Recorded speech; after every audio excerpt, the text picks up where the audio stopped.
नमस्कार दोस्तों, आज हम बात करते हैं अपनी इच्छा शक्ति की कि हमारी जो इच्छा शक्ति है वो अडिग रहनी चाहिए, अटल रहनी चाहिए। ये नहीं कि आज हम कुछ और सोच रहे हैं, अपने लाइफ में आज कुछ और बनने की सोच रहे हैं और कल कुछ और सोच रहे हैं। ऐसा बिल्कुल नहीं होनी चाहिए। हार जीत तो लगी रहती है, असफलता से कभी नहीं पीछे हटनी चाहिए। असफलता को भाग्य के निर्णय के रूप में स्वीकार करते हुए संघर्ष को त्याग देना बहुत बड़ी मूर्खता है। असफलता से हमें सीख लेनी चाहिए। सफलता के बीज बोने के लिए असफलता का मौसम सबसे उत्तम समय होता है। संघर्ष करते हुए प्राण त्याग देना कहीं अच्छा होता है हाथ पर हाथ रखकर बैठे रहने के। प्रगति का एक और रहस्य अपने आप का निरीक्षण करना है।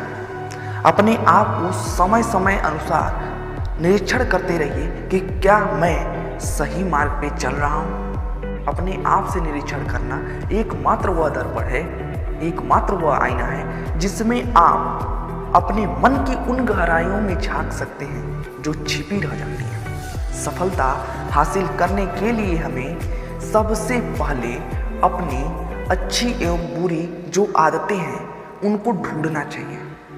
क्या बनना चाहते हैं इसका अध्ययन करना चाहिए, इसका विश्लेषण करना चाहिए।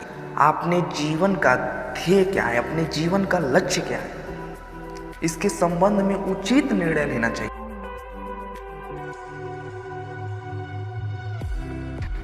जिंदगी में उतार चढ़ाव आते रहते हैं। उतार आता है तो घबराना नहीं है, चढ़ाव आता है तो खुश भी नहीं हो जाना है। उतार चढ़ाव ही जिंदगी है। यदि असफलता आती है तो उसका डट के मुकाबला करो। हमें जैसा होना चाहिए एवं जैसा होना चाहते हैं वैसा ही बनने के लिए हमें कठिन प्रयास करने चाहिए। हमें अपने ध्यान को असफलता से सफलता की ओर, चिंता से निश्चिंतता की ओर, भटकाव से एकाग्रता की ओर, अशांति से शांति की ओर और शांति से आंतरिक आनंद की ओर लगाना चाहिए। हमें जीवन में भय से भी दूर रहना चाहिए, क्योंकि इससे जो हमारे अंदर की प्राण शक्ति है, प्राण रूपी शक्ति है, वो धीरे धीरे कम होने लगती है। भय जो होता है वो हमारी कार्य करने की जो इच्छा शक्ति होता है उसको धीरे धीरे धीरे धीरे कम कर देता है। जो हमारे मस्तिष्क में भय उत्पन्न हो जाता है वो हमारे मस्तिष्क को अपने अंदर कंट्रोल करने लगता है। वह समस्त शरीर को जो हमारे मस्तिष्क से पूरे बॉडी को कंट्रोल किया जाता है, उस मस्तिष्क को ही वो अपने कंट्रोल में करके उस मस्तिष्क द्वारा पूरे शरीर को निष्क्रिय कर देता है, मस्तिष्क को कार्य करने से मना कर देता है।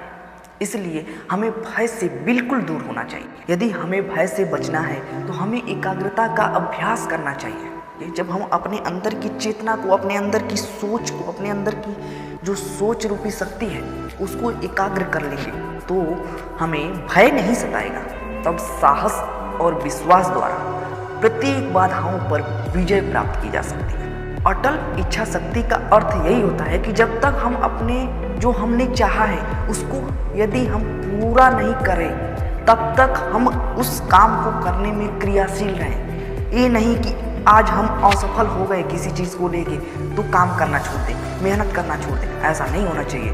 यदि हम आज असफल हो रहे हैं तो उसको सफल बनाने के लिए हमें प्रतिदिन क्रियाशील रहना चाहिए। यदि आप असफल हो रहे हैं तो आप अपने अटल इच्छा शक्ति के द्वारा एक बार और प्रयास कीजिए, आप सफल हो जाएंगे।